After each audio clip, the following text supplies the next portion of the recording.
राधे राधे। कैसे हैं आप लोग? ईश्वर कृपा से आप सब अच्छे होंगे। ईश्वर सब पे कृपा बनाए रखे, सबका कल्याण करे। आज हम बताने जा रहे हैं श्रीमद् भागवत महापुराण के 10वें स्कंद का 78वां अध्याय, 78 अध्याय। दंत वक्त और विदुरथ का उद्धार तथा तीर्थ यात्रा में बलराम जी के हाथ से सूत जी का वध। और इसका वर्णन करने से पहले हम कहना चाहेंगे, यदि आपने हमारे चैनल को सब्सक्राइब नहीं किया तो प्लीज़ हमारे चैनल को सब्सक्राइब कर लीजिए और बेल आइकन बटन अवश्य दबा दीजिए, जिससे कि हमारे आने वाले सारे वीडियोज आपको प्राप्त हो सकें। तो यदि आपको कथा अच्छी लग रही है, समझ में आ रही है, तो वीडियो को लाइक शेयर अवश्य कीजिए और कमेंट में राधे राधे अवश्य लिखिए। चलिए अब चलते कथा की तरफ। श्रीमद् नारायण नारायण हरि हरि, नारायण नारायण हरि हरि, तेरी लीला सबसे प्यारी प्यारी, हरि हरि तेरी लीला सबसे न्यारी न्यारी, हरि हरि। श्रीमन् नारायण नारायण हरि हरि, भजमन नारायण नारायण हरि हरि। राधे राधे। बोलो कृष्ण कन्हैया लाल की जय।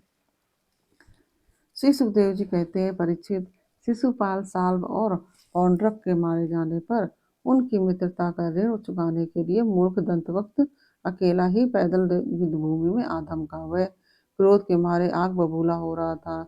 शस्त्र के नाम पर उसके हाथ में एकमात्र गदा थी, परंतु परीक्षित लोगों ने देखा कि वह इतना शक्तिशाली है कि उसके पैरों की धमक से पृथ्वी हिल रही है। भगवान श्री कृष्ण ने जब उसे इस प्रकार आते देखा तो झटपट हाथ में गदा लेकर वे रथ से कूद पड़े। फिर वैसे जैसे समुद्र की तट की भूमि उसके ज्वार भाटे के आगे बढ़ने से रोक देती है, वैसे ही उन्होंने उसे रोक दिया। घमंड के नशे में चूर करुष नरेश दंतवक्त ने गदा तानकर भगवान श्री कृष्ण से कहा, बड़े सौभाग्य और आनंद की बात है कि आज तुम मेरी आंखों के सामने पड़ गए। कृष्ण, तुम मेरे मामा के लड़के हो, इसलिए तुम्हें मारना तो नहीं चाहिए, परंतु एक तो तुमने मेरे मित्रों को मार डाला है और दूसरे मुझे भी मारना चाहते हो, इसलिए मतिमंद, आज मैं तुम्हें अपनी वज्र कर्कश गदा से चूर चूर कर डालूंगा। मूर्ख, वैसे तो तुम मेरे संबंधी हो, फिर भी हो शत्रु ही। जैसे अपनी ही शरीर में रहने वाला कोई रोग हो। मैं अपने मित्रों से बड़ा प्रेम करता हूँ, उनका मुझ पर ऋण है। अब तुम्हें मार कर ही मैं उनके ऋण से उऋण हो सकता हूँ। जैसे महावत अंकुश से हाथी को घायल करता है, वैसे ही दंतवक्त ने अपनी कड़वी बातों से श्री कृष्ण को चोट पहुंचाने की चेष्टा की और फिर वह उनके सिर पर बड़े वेग से गदा मारकर सिंह के समान गरज उठा। रणभूमि में गदा की चोट खाकर वे भगवान श्री कृष्ण टस से मस न हुए। उन्होंने अपनी बहुत बड़ी कौमोद की गदा संभाल कर उससे दंतवक्त के वक्षस्थल पर प्रहार किया। गदा की चोट से दंतवक्त का कलेजा फट गया, वह मुंह से खून उगलने लगा, उसके बाल बिखर गए, भुजाएं और पैर फैल गए। निष्प्राण होकर वह धरती पर गिर पड़ा। परीक्षित, जैसा कि शिशुपाल की मृत्यु के समय हुआ था, सब प्राणियों के सामने ही दंतवक्त के मृत शरीर से एक अत्यंत सूक्ष्म ज्योति निकली और वह बड़ी विचित्र रीति से भगवान श्री कृष्ण में समा गई। दंतवक्त के भाई का नाम था विदुरथ। वह अपने भाई की मृत्यु से अत्यंत शोकाकुल हो गया। अब वह क्रोध के मारे लंबी लंबी सांस लेता हुआ हाथ में ढाल तलवार लेकर भगवान श्री कृष्ण को मार डालने की इच्छा से आया। राजेंद्र, जब भगवान श्री कृष्ण ने देखा कि अब वह प्रहार करना ही चाहता है, तब उन्होंने अपने छुरे के समान तीखी धार वाले चक्र से किरीट और कुंडल के साथ उसका सिर धड़ से अलग कर दिया। इस प्रकार भगवान श्री कृष्ण ने साल्व, उसके श्रीमान सौभ, दंतवक्त और विदुरथ को, जिन्हें मारना दूसरों के लिए अशक्य था, मारकर द्वारकापुरी में प्रवेश किया। उस समय देवता और मनुष्य उनकी स्तुति कर रहे थे। बड़े बड़े ऋषि मुनि, सिद्ध, गंधर्व, विद्याधर और वासुकी आदि महानाग, अप्सराएं, पितर, यक्ष, गन्नर, किन्नर तथा चारण उनके ऊपर पुष्पों की वर्षा करते हुए उनकी विजय के गीत गा रहे थे। भगवान के प्रवेश के अवसर पर पूरी पूरी खूब सजा दी गई थी और बड़े बड़े वृषवंशी भगवान बड़े बड़े वृषवंशी यादव वीर उनके पीछे पीछे चल रहे थे। योगेश्वर एवं जगदीश्वर भगवान श्री कृष्ण इसी प्रकार अनेकों खेल खेलते रहते हैं। जो पशुओं के समान अविवेकी हैं, वे उन्हें कभी हारते भी देखते हैं, परंतु वास्तव में तो वे सदा सर्वदा विजयी ही हैं। एक बार बलराम जी ने सुना कि दुर्योधन आदि कौरव पांडवों के साथ युद्ध करने की तैयारी कर रहे हैं। वे मध्यस्थ थे, उन्हें किसी का पक्ष लेकर लड़ना पसंद नहीं था, इसलिए वे तीर्थों में स्नान करने के बहाने द्वारका से चले गए। वहां से चलकर उन्होंने प्रभास क्षेत्र में स्नान किया और तर्पण तथा ब्राह्मण भोज के द्वारा देवता, ऋषि, पितर और मनुष्यों को तृप्त किया। इसके बाद वे कुछ ब्राह्मणों के साथ जिधर से सरस्वती नदी आ रही थी उधर ही चल पड़े। वे क्रमशः पृथुदक, बिंदुसर, त्रितकूप, सुदर्शन तीर्थ, विशाल तीर्थ, ब्रह्म तीर्थ, चक्र तीर्थ और पूर्व वाहिनी सरस्वती आदि तीर्थ में गए। परीक्षित तदनंतर यमुना तट और गंगा तट के प्रधान प्रधान तीर्थों में होते हुए वे नैमिषारण्य तीर्थ में गए। उन दिनों नैमिषारण्य क्षेत्र में बड़े बड़े ऋषि सत्संग रूप महान सत्र कर रहे थे। दीर्घ काल तक सत्संग का नियम लेकर बैठे हुए ऋषियों ने बलराम जी को आया देखकर अपने अपने आसनों से उठकर उनका स्वागत सत्कार किया और यथायोग प्रणाम आशीर्वाद करके उनकी पूजन की। वे अपने साथियों के साथ आसन ग्रहण करके बैठ गए और उनकी अर्चा पूजा हो चुकी। तब उन्होंने देखा कि भगवान व्यास के शिष्य रोमहर्षण व्यास गद्दी पर बैठे हैं।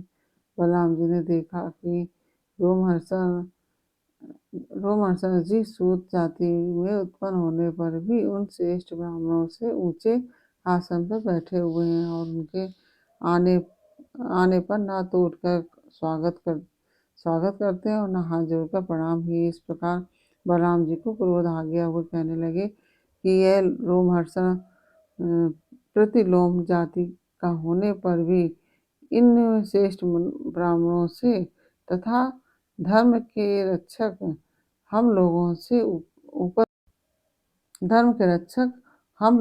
ऊपर बैठा हुआ है, इसलिए यह दुर्बुद्धि मृत्युदंड का पात्र है।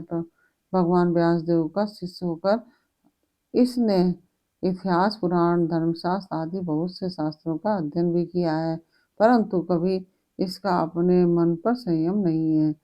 यह विनयी नहीं, उद्दंड है।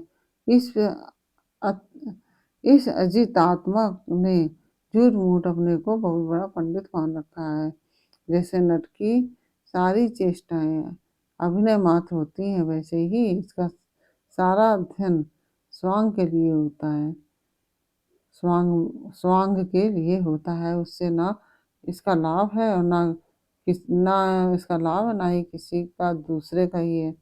जो लोग धर्म का चिन्ह धारण करते हैं परंतु धर्म का पालन नहीं करते, वे अधिक पापी हैं और वे मेरे लिए व्रत करने योग्य हैं इस जगत में, इसलिए मैंने अवतार धारण किया है। भगवान बलराम यद्यपि तीर्थ यात्रा के कारण दुष्टों के वध से भी अलग हो गए थे, फिर भी इतना कहकर उन्होंने अपने हाथ में स्थित कुश की नोक से उन पर प्रहार कर दिया और वे तुरंत मर गए। होनहारी ऐसी थी। सूत जी के मरते ही सब ऋषि मुनि हाय हाय करने लगे। सबके चित्त खिन्न हो गए। उन्होंने देवादिदेव भगवान बलराम जी से कहा कि प्रभु, आपने ये बहुत बड़ा अधर्म किया है।